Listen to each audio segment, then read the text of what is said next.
Welcome back to another edition of Irish Illustrated Insider. I'm Tim O'Malley, joined today by Tim Priester of Irish Illustrated and Pete Sampson of The Athletic in a three-man booth. Today we're going to discuss a few items off the field and how they might relate to Notre Dame and your enjoyment on the field. Number one is, I want to clear up a little confusion, Tim and Pete, about the ACC games against Clemson that don't count as such and how that's really not that big of a change from the past, Pete. No, it's not. When Notre Dame broached the idea of, do you think we could count the Stanford series as an ACC game after Stanford joined the league? They were promptly told to get, Pack go sand. touch grass on that one. So the fact that Clemson wouldn't either, I mean, it's a 12 game series, but five of them were already scheduled. Those five count as ACC sort of allotment games. The seven that are new don't. It's fine. If I was Jim Phillips, I would demand the same thing because you got to look out for the everybody else in the league. If you're because by if you had sort of put everything in those 5 game allotments, you're removing Notre Dame games from Wake Forest and Pittsburgh and Boston College and Louisville and your other conference members, and that's I wouldn't want to be a conference commissioner telling them they're going to do that. You're going to pay Clemson more, remove a Notre Dame game, and also please say thank you for the fact that we're moving this Notre Dame game. So it's part of it's just part of being in a conference. You got to look out for more than just the team at the top, which in this case is Clemson. I mean, I think that's perfectly fair. And you can, first of all, you can understand why Notre Dame would initially think, hey, maybe that might not be a bad idea. And you should, if you're Notre Dame, you should also understand why the ACC shot it down. So, I mean, I think that's all fair, and it will come into play, Tim, with the Clemson series coming up starting in 2027. Yeah, and it's this is another reason I think there's two reasons now. As Pete said, there's many reasons now they may not have to play Stanford in the future. The recruiting aspect of it staying out in the West Coast. I know the timeline of college football is going to change yet again, but right now you don't stay out on the West Coast to recruit because National Signing Day is coming up and the transfer portal's coming up, and you can't be out there for your one day of golf and your one day of going to someone's house for dinner.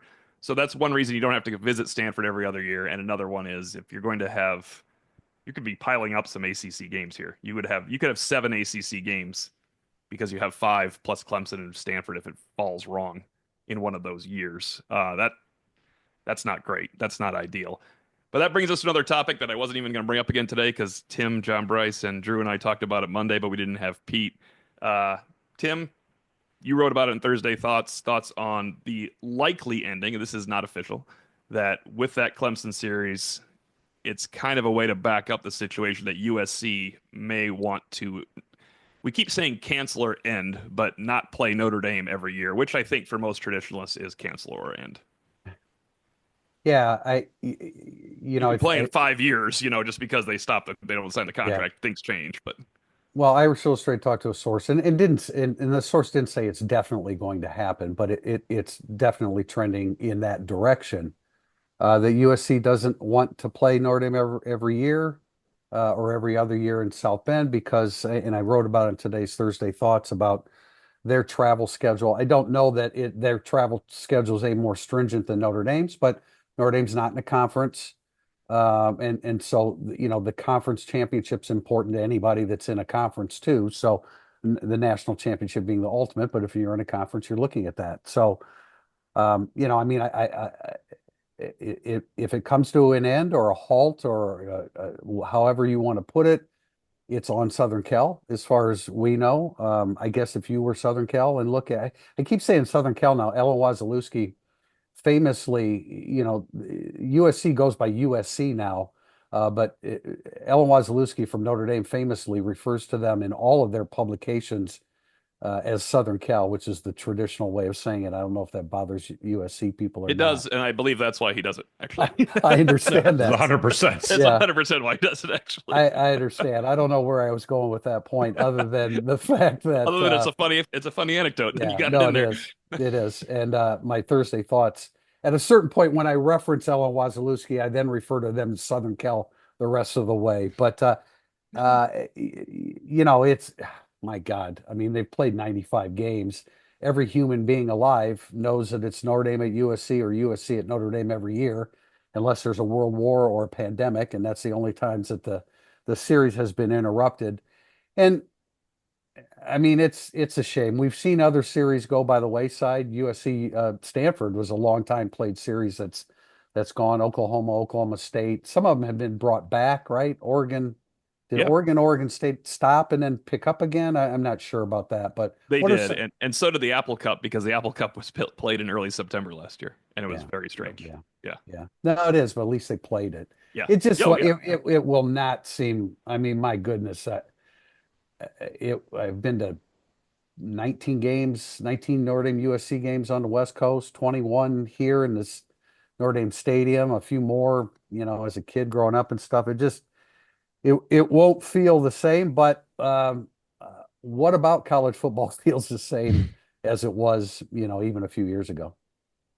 It certainly is like I think the most high profile rivalry death if it comes to that. And like there's no reason they can't schedule home and homes. Yeah, I wouldn't think that this. I wouldn't look at this the same way as I looked at Michigan, where Right. like the athletic departments seem to just hate each other. And like we're not doing this. Screw you. We're not doing this. I I would think that some people, not everyone around Notre Dame, but could at least look at USC and be like, all right, I get it. Like this sucks. But what I think they're traveling to Purdue next year. Like they are. this is unfortunately this is the repercussions and the consequences of the decision USC made to join the Big Ten. That's it. This is Yeah. what you get. And that is a really unfortunate part of the whole thing. It's just a downstream impact of what happened with USC and UCLA, Oregon, Washington, and then obviously Texas, Oklahoma going to the SEC. So this is where we are in college sports today. I think, man, they probably noticed last year, like they went to Michigan, they went to Minnesota, they went to Maryland, they hosted Notre Dame. If you had Notre Dame there also, it's a lot more, isn't it? I know. Yeah, I think it Pete is. made the point, Tim, like to contradict, but like just geographically, Oh, I it is going to be understand more. it. It's more No, strenuous for Notre Dame because they live on one coast. no, I So, mean, I do. Well, yeah, right. yeah, I mean, the Notre Dame lives in the I do middle. understand it. I think that and I hesitate to use the word, but I'll put air quotes around it. The tragedy of it is that it is a totally unique series. It was Oh started yeah, in yeah, it's different, 1926. It was two much different. coaches, Newt Rockne and Howard Jones, getting together saying, "Hey, let's do this." It started in 1926. It's a totally unique cross-country rivalry. They used to take trains to get to each other's home to play the game. That's how long back it goes. And so, from that standpoint, and I hesitate to again to use the word tragic because it's just football, but You just there's notice nothing like it. There's just nothing like it. it's a great series. It's my favorite series, but that's myopic viewpoint of things. But it's also worth noting that maybe there is something to the travel last year because they lost all three of those games. Yeah. They actually lost all three of the Midwest trips or in East Coast trips last year. And I know, like, here's my problem, and I know you guys agree with me. I'm not sure people listening are going to agree. How in the world does it matter if your head? I'm not even saying it is Lincoln Riley, but our message board is heavily into Lincoln Riley doesn't want to play Notre Dame because it's harder. How would you ever listen to your head coach if he's not a national championship winning coach? Because he might just get fired. The Yeah. head coach That can't make yeah. these decisions for not like this, not on this level. No, no. It's like if Nick Saban wanted to do something like this, you do it. I But mean, heck, if Dabo Swinney wanted to do like if Dabo Swinney was like, I'm not playing Notre Dame 12 straight times. Yeah, Like then you're telling Clemson me would not play Notre Dame 12 straight times. you tell me if Bob Davies said, "Look, yeah. I don't think that we should be going out to USC every other year." This Yeah. trip to Georgia Tech is quite vexing. All right, Bob, have a seat. There's less serious note. Notre Dame received commitment number 16, running back Jonas Walton. Pretty sure you did a film review. Um, the trend is nice for Notre Dame. We'll get to your story in a minute, but just first on Jonas Walton, and then we'll get to the 10 commitments since April 1st. Yeah. I wrote about again Thursday thoughts. I'm trying to push people to Yes, subscribe here to Irish Illustrated Jonas first. Yes, if Jonas. I'm interesting enough to actually do that. But he the film review that I did on him, he can do a ton of things. I love his power running between the tackles. He can catch the football and run with it. he's an excellent blocker, but I made the mistake of saying he doesn't have breakaway speed, but like Jeremiah Love or Jadarian Price, and you would have thought that I said he can't play. I mean, every recruit, everybody that signs with Notre Dame, we're going to critique them, and yes, we're probably going to find something that's a shortcoming because, like Notre Dame running backs coach Jaywan Sider, when he came into Notre Dame, he asked them all to fill out each of his running backs. Give me two or three or four things that you don't do well that you want to get better at. So there's two things with Walton. I don't think that his track speed totally translates to that breakaway speed. And that could change as he gets into his senior year and comes to Notre Dame and what have you. The other thing is that he has a tendency, a lot like Jeremiah Love did in high school, to always want to kick it outside of the hash marks. Whereas now I understand that plays more to Jeremiah Love's game, but Jonas Walton and his ability to run through tackles, I think you'd like to see him stay between the hash marks and accentuate what we know he does exceptionally well. I That's think two he straight could. running back commitments that kind of sort of remind me of Torian Folston. Yeah. Well, that's a good thing because Torian Folston was on his way to a very good career Yeah. pre-knee injury. Samson, I want to ask you this one in particular because we kind of had a question. You mentioned Torian Folston, so I'm going to have to do this right now. Is this the best run? This is from Matthew Atkins. We're not going to use it and bring up the boards. Is this the best recruiting heater, he said, since 2013, which coincidentally, 3 years later, 3 seasons later, resulted in maybe their most talented top 25 players, top 22 player team. Man, I mean, they've had some good ones. Are more like in June than in May, April/May. In 2013, like I remember that being a spring summer, like the heavy lifting was done that like Jalen Smith, Will Yeah. Fuller, Mike McGlinchey, and then at the very end it was Torian Folston, Greg Bryant. Like When was I was Redfield? kind He was late. of He was very yeah, late. Redfield. I was sort of looking at Yeah. like who were the afterglow recruits that may have committed to Notre Dame while like that 12-0 season was going on. Um, Cole Luke was in there. I think, Redfield, for the sake of this conversation, you can mention Eddie Vanderdoes. Greg Bryant, Torian Folston were also really late. So, I don't know if the 2013 class was elite and like even some of the guys we thought were just really good turned out to be amazing, like Will Fuller. Fuller. Yeah. So, yeah, but they're in a good way right now, but it's hard for me to compare like heaters year over year. You know what class is elite when we don't bother mentioning yet James Onawalu because he was not necessarily elite as the 307th ranked recruit or whatever, but he's an NFL player for 5 years and Yeah. succeeded Well, at two positions. yeah. Well, this is quite a run that they went on, and which leads to a question about what if they go. Yeah, go ahead, Tom. I'm sorry to interrupt. What if they go on another heater? Does the matter? Does the timing matter? You wrote an interesting story about does the timing matter of Notre Dame's recruiting? It matters to people, but should it matter when if you're obviously it matters a little bit if you're backloading a class, but does it matter if you go on a heater in March, April, or May? And Notre Dame is on the No, current one now. and look, as a Notre Dame fan, I understand the excitement when you have a roll like they did when they get 8 commitments in a 35-day span. But I call it timetable recruiting because like when Notre Dame has a run like this, oh, the coaches are killing it, great things are happening, and they probably are. But then when there's a streak of time where you're not getting verbal commitments, then the coaches suck, they're not doing their job, they're lazy recruiters, and we don't take into consideration the specific prospects that they're recruiting and where those prospects are in the process of choosing a school. You have to consider all the factors involved in a run like this. Now, I'm sure that the coaching staff played a massive role in creating the run of four-star Ebenezer Iwatade, four-star, really five-star Rodney Dunham, four-star offensive lineman Gregory Patrick, Bubba Frazier, Aiden Pouncey, who I love, Jacoby Clapper, Javian Osborne, Tiki Ola, and then now a little bit later here, Jonas Walton. It's an incredible run, but I just think a lot of it is a little bit of, as far as timing is concerned, is a little bit of coincidence, and I think it's also tied into the fact that like people wanted a bump right at the end of the national championship run. Well, the coaches have been trying to win a national championship, and there's no way humanly possible that they can spend as much time recruiting. So they had to kind of regather. Mike Martin was brought in. His whole staff had to get settled.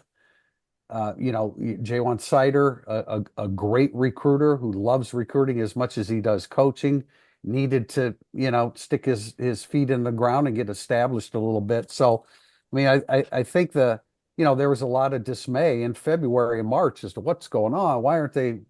Well, the process takes a little time. So the whole thing's about timetable recruiting, which drives me a little bit crazy. But I've had 43 recruiting cycles, so anybody would get a little bit crazy after going through 43 recruiting cycles.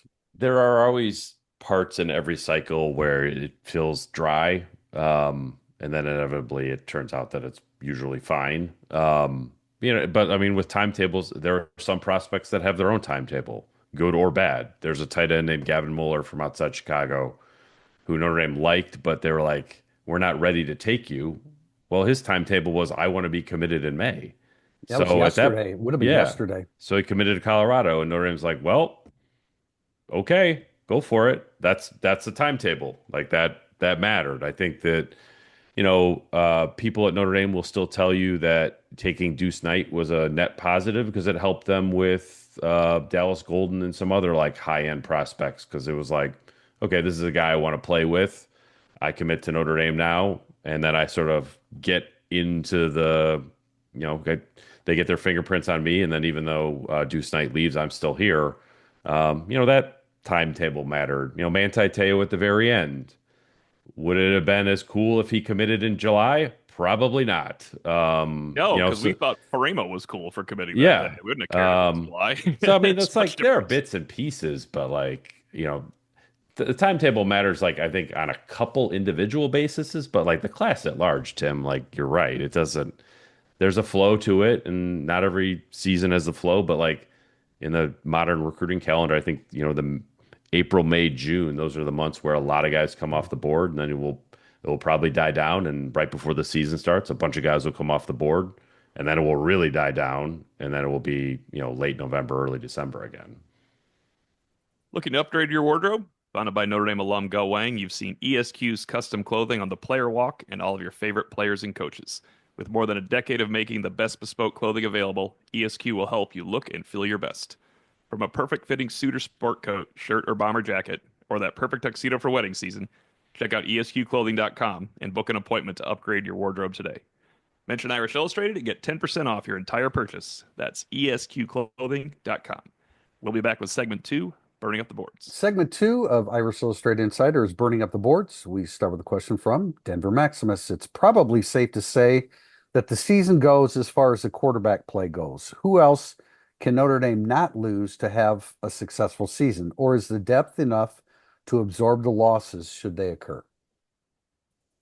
Define success before we go with some names. So they got to make the playoff no matter what. Is that Yes. our okay? Got to Yeah, make the well, playoff. yeah, Got to make the especially playoff. with the roster that they have. Yes, I mean, I definitely. wouldn't put the starting quarterback one yet because we don't know him. I mean, even if we all think it's CJ Carr, if he was that much better and not a guy you could lose, it would be Riley Leonard or Sam Hartman. Um, so I think Jeremiah Love and Jadarian Price might be the best backup on the team, but I think if you lose Jeremiah Love, it goes to potentially being a guy that could lose the game because he will not make the game-changing play that we've come accustomed to. So I would put Love there, even though Price is maybe the best backup of all the guys we're going to talk about. I would put Love on my list too. My short list would be in no particular order: Love, Adon Schuler, Yeah, me too. and then I would throw in Eli Raridon, which maybe says more about what's behind him than what he's done. Yeah. But Yeah. I think he's going to have a really, really good season, and I don't feel that way about anybody behind him. Most of my guys would be on the defensive side of the ball, which I tend to gravitate to if there's ever a choice between offense and defense. But I think, and I agree with you guys. I mean, Jeremiah Love's he might be the best running back in the history of Notre Dame, right, Tim? Yeah, no, and even if he's not, he like so it was funny because I was thinking like Jeremiah Love won because Christian Gray did too, won the A&M game. But boy, Jadarian Price had the first touchdown run, and you're like, Jadarian Price kind of helped them win the USC game without Love, but Love kind of won that Indiana game, man. I mean, and Love had it with a sprained knee, had the defining play, and really a crucial play to score that touchdown in the Penn State game.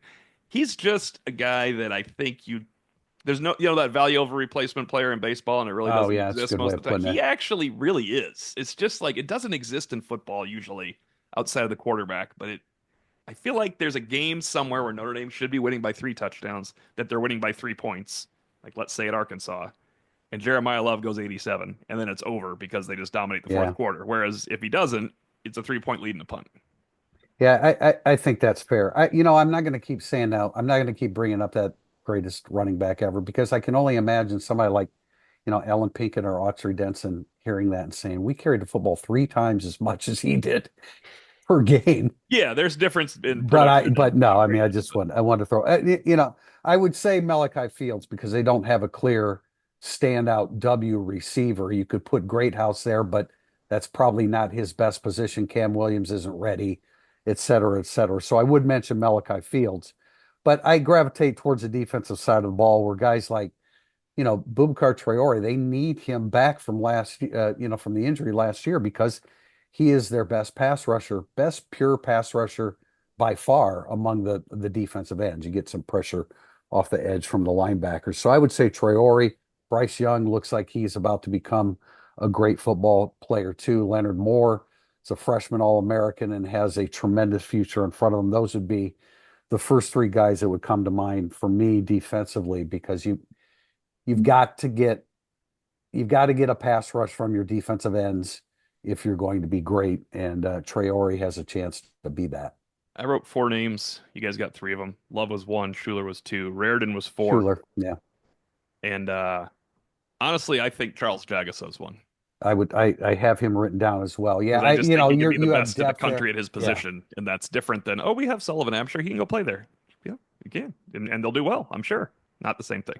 It's just greatness sometimes is the hardest thing to replace, no matter how deep you are. Although they did it last year with Benjamin Morrison. Like this is like totally ruins the exercise when you say, well, Yeah. who did they lose last year? Benjamin Morrison. They put in a freshman that didn't enroll early. Oh, all right. It's Well, the you guys, equivalent of 3-star Tyler Eifert winning the Mackey Award. yeah, Like it's every like 3-star can do it. like Rudolph, yeah, every 3-star is going to win the Mackey Award. Rudolph went down. We're screwed. Oh shoot, that guy's actually a little bit Yeah, better. So there's the next question from Michael Kolitz. We now have about a year under the tenures of Pete Bavacqua and Father Dowd. Is anything different in how the football program is managed? Pete, go ahead. I think it would be hard to find like tangible stuff for me. Certainly, I think the enthusiasm from the athletic director is unique. I mean, I've described Bavacqua as like sort of the first fan athletic director Notre Dame has had, and since I've been covering them. So that energy is different, but that's kind of an intangible. Like, I think a lot of the stuff that's happening right now would have happened if Jack Swarbrick was still the AD. Like Shields Hall still would have been built. Like, would Notre Dame have been as aggressive in NIL? You could have a Uh, conversation about yeah, that I'd have one. a conversation about that one, I Yeah. think. I think I think NIL, I think that's a really good point. I would imagine Jack Swarbrick would have pivoted toward something like Clemson. We don't know that for sure, but the fact of the matter is that Pete Bavacqua was on the job and he made that happen. So that stands out. I agree about Shields Hall. By the way, I want to say the word clamoring. I am clamoring to get an interview with Pete Bavacqua. I think we need to wait till all the sports seasons are over before we can pull that off. But yeah, I'm very interested in sitting down with him. We really haven't done that. Not since he started. He was on Not our since podcast. He was on our yeah. podcast. I Yeah. mean, we had way more interaction with him when he was quote interning with Jack Yeah. Swarbrick, on the road and but a lot less than now he's in that position. So I think that remains to be determined. But the fact of the matter is that he closed the deal with Clemson. I think that's a proactive move, and I think that's a really good thing. I I think it's be more of a conversation. I think it's more than a conversation that NIL is heightened because of the new regime. Yeah. I No. mean, there's just They were The so resistant restructuring, against it. of Yes. everything. Yes. It Right. just seems so resistant to the current model, and the current model is going to change too. But they will evolve with the current model as well. So that would be my main takeaway, I think. Question from Cody Smith. If you could only attend one home game this year as a fan, what game would you go to and why? What sections are your favorite to view from? I haven't been in a section in Notre Dame Stadium in an awfully long time. Section 22, row 42, seats 28 and 29 are my favorite section There for you sure. go. That's and I well now I'd probably choose the USC game considering everything that's going on here for the value of the tickets. Well, there's no ticket stub for the value of my electronic screenshot of the ticket stub, but I would choose A&M. The only problem with A&M is it's going to be really hot, but it's a night game, so the most exciting game is A&M. The problem is if they lose to Miami, it really takes the shine off your trip for the A&M game. If they beat Miami, it is going to be an awesome atmosphere. So A&M is my choice. If you could just tell me the USC series was going to go on for 4 more years. I would do USC. I disagree a little bit. Like the shine of A&M if they lose to Miami, I think it'll just be more of like a desperation, like It's a get behind the dangerous team field. Yeah. thing. Like I don't think like there are sometimes when you lose and the air goes out of the balloon. There's sometimes when you lose and we're like, all right, you really got to go for it now. And I think the fan base would be more like in the really got to go for it now. Kind of like Um, Louisville after Northern Illinois last time. Like they were the balloon yeah, popped. The balloon popped for Miami, Ohio, but that was never going to be a good crowd. yeah, And then yeah, yeah. Louisville was like a tense feeling, like that. Yeah, this would be different. So, but I would still go USC. I have sat in the stands for 3 games in 24 years. The first one was actually Texas A&M before I That's was right. covering Notre Dame. The Arnaz Uh, battle game, right? yes, where I didn't wear sunscreen. It was great. And then That I've was sat in hot, by the way. the, That oh game was God, yeah. hot. That's that. I mean, really an advertisement for night games. It was that hot. But yeah, I've sat in the blue seats a couple times with my son. It's awesome. The games have been terrible, but that's a super cool experience. So yeah, I would go USC night game mid October, Best and weather. Best that weather would by be far. that would be a good time. My favorite section in Notre Dame Stadium is the student section, whatever those are, because the last time I sat in the stadium, I was a senior in 1982. We can get you a So seat above it right now if you need one. There's no just go out there for a quarter. It'll be nice. yeah, yeah, I should try that sometime. But no, I agree. I mean, I agree with Pete on the USC. One, because it may be the last one in Notre Dame Stadium for a while anyway, and the second thing is Notre Dame. The way Notre Dame fans, not that not that Chad Bowden is going to be front and center when USC comes back to town, but the way Irish Illustrated subscribers have reacted to him and the constant commentary on everything that he's doing at USC, I think heightens the whole thing with the Trojans, as well as the possibility of them not coming back to Notre Dame Stadium for quite some time. I just got a note from somebody at Notre Dame. I'm not sure who this is, but they said, "Could you please tout the Navy game a little more on your podcast?" But we're not going to do that. We're journalists. We're not going to do that, right, Pete? There's no. You guys don't want the Navy game night game as your number one game to attend. Oh my God! I mean, you want to not to hijack. So did you see there's in like the Ohio State representative someone introducing legislation to ban noon games in Columbus? No, Yeah, I did not. and I'm just like, you guys don't know how good you have it. Yeah, are you kidding me? Priester's all about you've given up, but the noon game would be a blessing. I mean, how Oh about man, those road noon games, man? this There's nothing part, better. if it's a new game, this party's all night. Yeah. But we don't get many of those. I mean, No. it's usually on the road. We did on the road last year, though. Yeah. Remember, it was announced Well, I early mean, too. it's always on the road. Well, One yeah, more thing. that's a good valid point. Yeah. Next question from Irish Uper. We always talk about the jump in performance in year 2 of a coordinator. Kids understand the scheme better, the coordinator understands his talent better, tailoring to that, et cetera, et cetera. Do you think there is the same impact in year 2 of Lauren Lando? If so, why? And where would we maybe see it? It's a good Ooh. question. Yeah, it is a good Yeah. question. I'm not really sure exactly how to answer because they just went through a 16 game schedule and their depth showed itself time after time after time.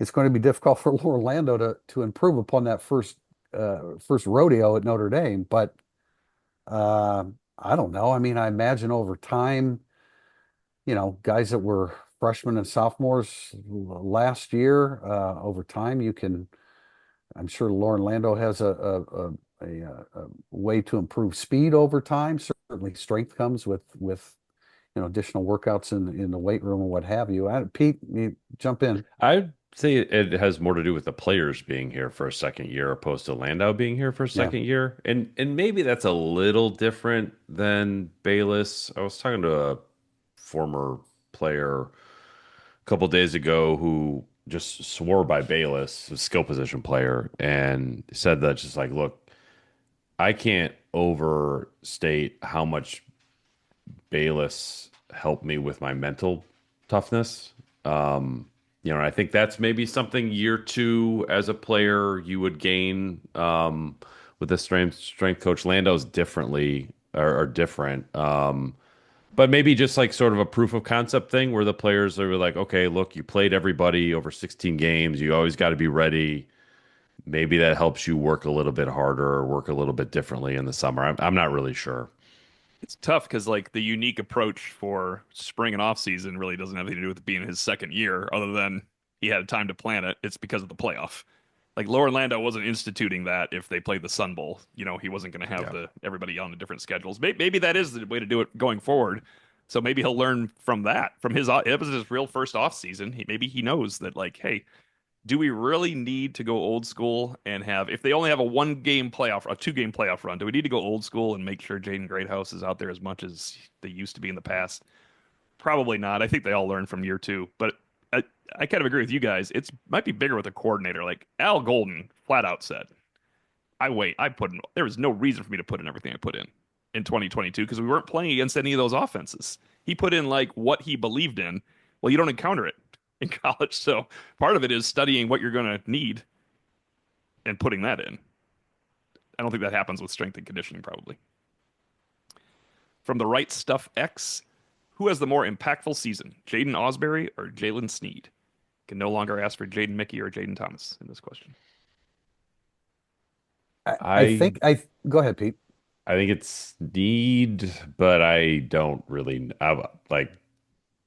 And I know you guys have talked about Snead before. Is like, could you just do it already? Like, I'm sort of in the same camp. I think it's Snead just because I think he stays on the field more than Osbury's position. Yeah, I think in a lot of respects, Snead took a big step forward last year by leading the team in third down stops. And I mean, he got with regard to that statistic or that area of the game in particular, he got better as the season went on.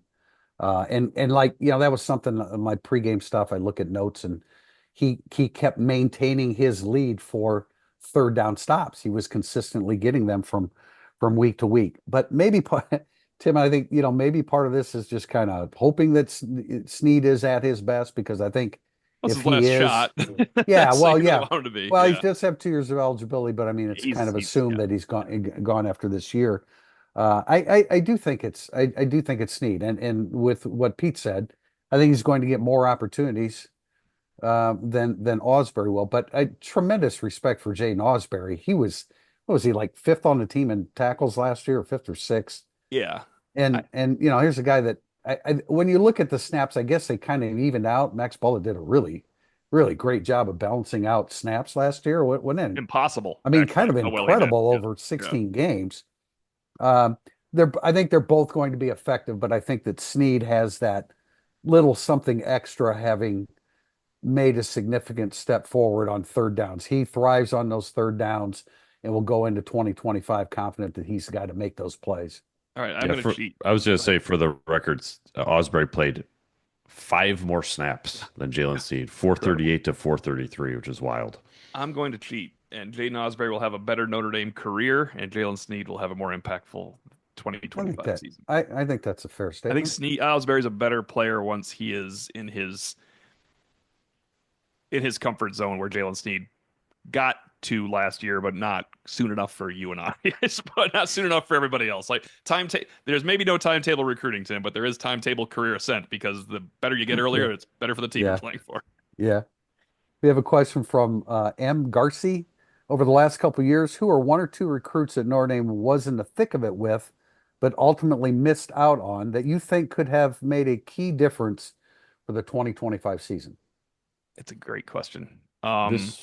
Go ahead, I Pete. was this is outside of a couple of years, but Paulson Adebo was always like really high up my list for Exactly. this. Yeah. If you imagine the Clemson game in 2018 playing out a little bit differently, we have another DB to throw out there. But for this one, I just go with safety, either Peyton Bowen or Brandon Hillman. They're both committed to Notre Dame. I think they both would be starting at Notre Dame right now, and that would, maybe Jalen Stroman isn't even here because they feel good about one of those guys starting next to a Don Schuler. Mine was Brandon Hillman as well. It wouldn't be Dylan Edwards, who I really wanted to come to Notre Dame because have you seen the running backs room at Notre Dame? So Yeah, maybe that was a good call on his part. I don't. Hillman is just at the perfect position for it too, and I think Hillman being his third year now with Bickens coaching him for two of them, and Chris O'Leary did a great job coaching other safeties as well. Hillman's a good one because yeah, I think he'd start next to a Don Schuler. Trying to think of who else decommitted that would be like Elijah Page starts, but I mean Elijah Page was a freshman All-American, right? But he's yeah, but but what I does mean, that mean at Notre but he Dame? Like, wouldn't where are play. you at? Yeah, Yeah, I can't. I mean, he's a good player, but Notre Dame. That's another. Again, the position just makes it so it's not Elijah Page. I'll go with Hillman. Yeah, I wrote Hillman down too. We don't know exactly what direction Peyton Bowen's going to go. I don't think that he made much of a contribution. Uh, Who? So he do, rotated. did he yeah. I mean, rotate? he Okay. played. I have one guy and he would be he'd be a freshman. And it's tight end Nate Roberts that went to Mhm. Ohio State, who I really, really liked. And if we've talked many times about the depth chart at Notre Dame at tight end this year. It's not ideal or not by Notre Dame standards. I think I would really like to see Nate Roberts in a Notre Dame uniform. It would not be C.J. Williams, who everybody wanted multiple times on commits, decommits, and everything else, and is at a position of great need. Crazy how those things work out. We have a question from Matthew J. Bowles. I will likely be listening to this podcast while mowing the lawn. What do each of you listen to while you mow? I like that question actually. I used to listen to the radio with the headphones. 670 The Score was my favorite thing to listen to all the time, but that has changed to now I listen to the thoughts in my own head and I just think about what I need to think about for the next podcast or Monday musings. I'm It's not a I'm great. not kidding. I'm not kidding, by the way. Oh my I gosh. used to listen to that and now I just try to think of what to write about or say. It's a great time where your kids cannot hear anything you say. Yes. So that's high on the list. I listen to this podcast when I'm not on it. And then other podcasts, I like Men in Blazers a lot, and A Bit of Optimism is a fun podcast if you're into that kind of stuff. So No radio, no headphones and radio like I had the no. That was no, fun. I don't. It's 2025, Tim. Who's radio? Radio, AM radio, AM and FM AM radio. AM radio, man, right there. Um, I don't like I can go for an hour and a half walk and I don't listen to anything. I would prefer not to. Like when I go to the gym, everybody's got music in. I don't do that. But if I were, you guys all know I'm ancient, so you know what I'm listening to. I'm listening to music from the 60s and 70s. I don't, but my music I listen to. We've got 10 speakers throughout my house, inside and outside. I listen to my music in my home. So Um, it's not a getaway for you to go do that. no, no, no. So that's general and in the car, of course. But Beatles, Zeppelin, The Who, Rolling Stones. The Who is no longer Jack.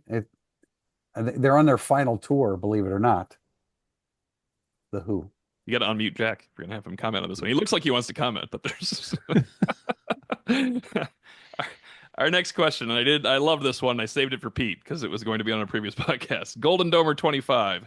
How many players on the 2012 National Championship runner-up team would you have starting for the 2025 team after spring evals? And what does that say about the state of the program now? So I went through the roster. I had 8 for sure starting on this team. I had 2 that you would have to consider, and then I had 4 like we could have a discussion about. So the 8 starters: Mhm. Zach Martin, Chris Watt, Tyler Eifert, Zeke Mata, Manti Te'o, Stephon Tuitt, Lewis Nix, Kyle Brinza. I think you have to have a conversation about Theo Riddick and Troy Nicholas. Is Theo Riddick better than Jadarian Price? I would say yes. Is Troy Nicholas better than whoever the tight end number 2 is on this team? Yes. And then I wasn't sure what to do with Capra Lewis Moore, Nick Martin. Ronnie Stanley was redshirting, so it doesn't really count. No, he does Sure. not count. He does No. not count. TJ Jones would play That's my probably conversation. So that's my start. conversation. Go ahead, Tim. That's the great conversation is TJ Jones. I totally agree with you, Pete. I'm going to see the floor to Tim here. Yeah, I Sorry. mean, somebody once Yeah. said TJ Jones was going to be a top 10 all-time Notre Dame receiver. So But he would be playing extensively on this team, and Mhm. so would Theo Riddick in one capacity or another, probably as a slot, as opposed to Yeah. he was a running back. As a player, right? He's Yeah, and as a yeah. player, clearly Eifert, Brinza would be the kicker. Would Kavari Russell be ahead of Christian Gray? No, I don't No. think so. Well, not that Kamari Not that Russell. year because he was a Yeah. true freshman. Yeah. Yeah. Understood. Teo, of course, Martin. Uh, you know, well, Martin being a tackle, Watt being a guard. You would I mean, it'd be just hard have to, yeah, it'd be hard to beat out.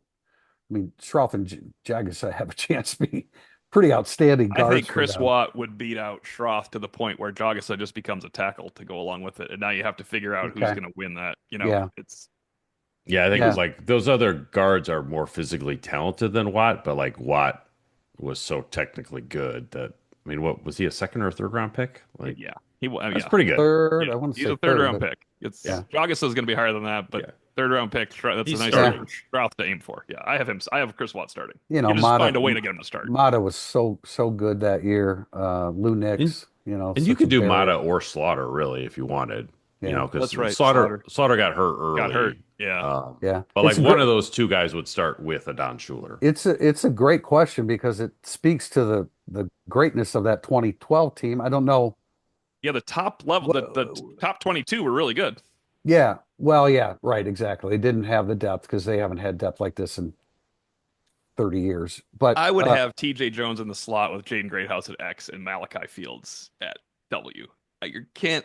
TJ Jones wins the player of the year for the team the next year. You know what I mean? And he led this team in catches. He tied Tyler Eifert with 50 catches. I got to go. That's like Jones over Faison. Yeah. Come on. No, good. Yeah. You got to go Jones over Faison. Yeah, but it's just moving Greathouse over a little bit. Now, to your point, Tim, you start, especially if you have a 16 game season, you start looking at the backups and there's no comparison. No. I mean, like the Riddick thing is so interesting because he's a multi-contract NFL player because of his versatility. You would want that on your football team. We could ask Mike Denbrock this behind the scenes. If he won't give us a real answer, but he give us one on the sly. Theo Riddick, your number 2 running back. I ran into him at the bank yesterday. I said, "What are you doing at the bank? Don't you have people to take care of this for you?" What? I thought you did What? too, Tim. There's no. Yeah, right. Yeah. But Riddick's a great point, Pete. I mean, I did not write him down, but of course, because I was just like Jeremiah Love and Jeremiah Price are great. All right, but no, Theo Riddick's you put Riddick in the versatility of that. Anyway, that's a great question, and I just would bang the table for TJ Jones. Yeah, no, I hear you. I don't think we're not disagreeing. Maybe others would. All right, we're going to end with this question from NDI Man. Completely understand why it is harder to attract 5 stars to Notre Dame than other places, but no one wants to answer what is different between now and the Holtz era when we had regular top 3 classes. Players had to be students then. Notre Dame wasn't paying players. Why is it impossible now when it was done then? So there's a lot of reasons. Yeah. And it's not impossible. Right. But That's I'm why going to he give stressed it. I'm going to it's not give going you to happen this year, but No, I'm going to give you a 6-year win-loss record, and you tell me the team. This is from 87 to 92 when Notre Dame was really rolling in recruiting. This team went 6-4-1, 4-6-1, 8-4, 7-4, 8-4, 8-3-1. Who is it? Because it's a huge reason why Notre Dame is not getting 5-star people now. So it was. Ohio State. I got it. Ohio State. Yes. Yes. Because It's I Ohio State. remember growing up and just when I would see like Keith Byers and Chris Carter, I'd be like, oh, those guys are good. I wonder if they have a good team ever. Yeah. They didn't during that time. So they did it a little bit. But yeah, I think Ohio that's State good. basically has kind of done now what Notre Dame was doing then of being like the national school in the Midwest. And like Notre Dame was literally the only national school back then. Now that everybody's was my now, answer. Yeah. yeah, no, now everybody's on TV. Everyone feels like the Big Ten is a national conference. ACC is a national conference. SEC is still SEC, but like is bigger. It's everything's yeah. Just there's Notre Dame. It doesn't have its own. Notre Dame is not off in its own world as much as it was back then. It's still different than everybody else, but I think there are things that are similar now to other schools that were very unique to Notre Dame back then. You could have never done an interview with a Notre Dame player like we did last year who said, my dad knew about Notre Dame and he always talked about Notre Dame, but I had no idea about Notre Dame or where they were or anything about them until I got here. Like Yeah, that was not a possible interview in 1990. That's a byproduct of losing at times in the Yeah, past. I mean, talent is spread out now because of TV. Everybody knows everybody. A great player, especially with NIL now, a great player can end up anywhere, even Texas Tech. Which we never would have said before the last couple months. Right. Yeah, yeah, those guys, they were great players, but they were not highly recruited players at other places. That's the great. And again, the path to the NFL through Notre Dame was flowing freely 40 years ago, yeah. as opposed to now, where it's Ohio State and Notre Dame. The SEC has risen to the top, and Notre Dame was on par, if not ahead of most of those schools during the Lou Holtz era.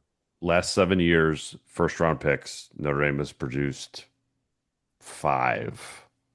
Ohio State has produced 18. Alabama has produced 27. So 27. that, Jeez. yeah, I mean, that's like Joe Burrow's 60 touchdown passes. Like that that really matters a lot. I mean, that Notre Dame emphasis is the draft picks all the time. But man, if you're able to sell the first round stuff, like that really Yeah. lands with a lot of guys. And it's kind of hard to just sort of get out of that when you've got offensive linemen and Kyle Hamilton. That's that's not as compelling as like every position group at our school has a first rounder playing in the NFL right now, and Ohio State and Alabama can kind of say that. Yeah, that's why Yeah. Kyron Williams is pretty important that he continued that ascent because you could have Kyron Williams and Jeremiah Love back to back, maybe Estime's a player too, and you go look at the NFL, we had three of the top 12 rushers and the number one rusher.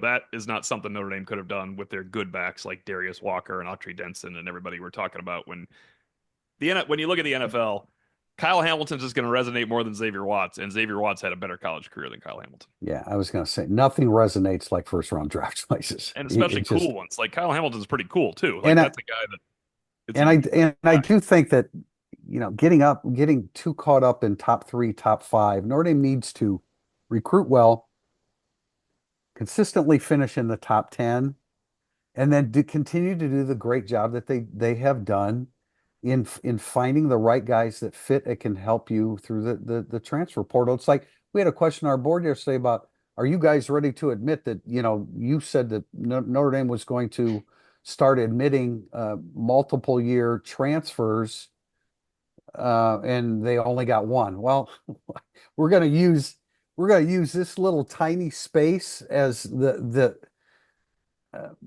validation of one or the other. Just as long as Notre Dame recruits well, finds good fits, continues the culture that Marcus Freeman has created, and then find grad transfers that fit and fill your role, you might play for a national championship. They Yeah, just did. for the recruiting part, like so Iowa can claim O-line U. Notre Dame for the NFL putting it together the last 10 years or 12, started with Zach Martin. You get some O-line U going with Notre Dame. Augmenting O-line U with not tight end U, but DB U like LSU, wide receiver U like Ohio State, QB U somehow. That's what you need to augment O-line U with because augmenting with tight end U is not the No, same in it's not. recruiting or on the No, it's field not. or on the field. I mean, DLU also, but that's the hardest one to attain. But that's Georgia, Alabama are those, and I just think Notre Dame's recruiting of defense and development of defensive backs now it has to continue because Yeah, it heck, does. you could not run with these teams in the past, and now you really, really can. Look, Yeah. the Southern talent that fills out the SEC rosters it Yes, is that fills it out is a that great point. fills out the rosters. And like Notre Dame can go in and get here, one there. Alabama can fill most of their roster from it. Georgia can fill most of their roster from it. It's Notre Dame. When you talk about resonating, Notre Dame doesn't resonate for a lot of kids, a lot of five-star kids coming out of the South. No, No, I think that you fans would be probably shocked and a bit offended about how little Notre Dame history actually resonates with kids. Like they couldn't tell you who's on the team right now. but that's why I think that getting to the championship game is so much greater than losing to Penn State in the semifinals Oh or God, God yes. forbid Georgia Yeah. in the quarterfinals. I think I know you didn't win it, but it is this huge that profile they received for being in that game and their run to get there. Like everybody watched the Penn State game, and if everybody looked at the Georgia score, I was like, what? When if someone tuned into the Georgia score because they were watching I forget what else was on. Oh, nothing else was on. It was Boise State, right? That was pushed The, back a day. It was pushed back a day famously, so nothing else yeah. was on. But if you tuned in and found out the score of that game after Jaden Harrison's kickoff return, you'd be like, "What? Notre Dame's putting it to Georgia?" I think that's huge, and they just got to keep capitalizing on it. And I can't tell you enough how it's important to get defensive backs to go with offensive linemen. It's my new crusade, Tim Priester. O line U is not the same as O line and DBU. No, I hear what you're saying. And the run to the national championship game, how much of an influence did it have on the 35 days when they got 8 commitments? Lot.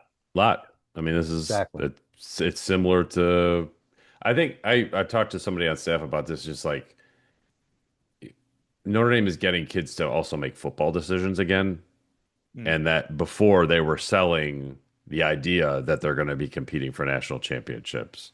Now they're actually doing it. I mean, it's the difference between like showing a prospect blueprints of your new facility and opening the doors and walking them in. Like Yeah. Notre Dame is now opening the doors and walking them No, in. no doubt. And Tim, your point about, I mean, Notre Dame needs a wide receiver chosen in the first round so badly. Yeah. I realize that Malachi Fields is an import, but it would Oh, be it great counts. It if you could. counts. Yeah, It it would be counts. great if you could, if Malachi Fields could catch 70 passes this year. And are some mock drafts which, they're Yeah, so yeah. premature. I like Malachi Fields, but I was just shocked to see that when I saw it the first time. Yeah, That high. But I yeah. like the guy a lot. You know that I tampered with him. It's good. We were able to end recruiting and Notre Dame winning national championship on a positive note on the podcast, guys. That's pretty good. We spun it forward. Did you like that?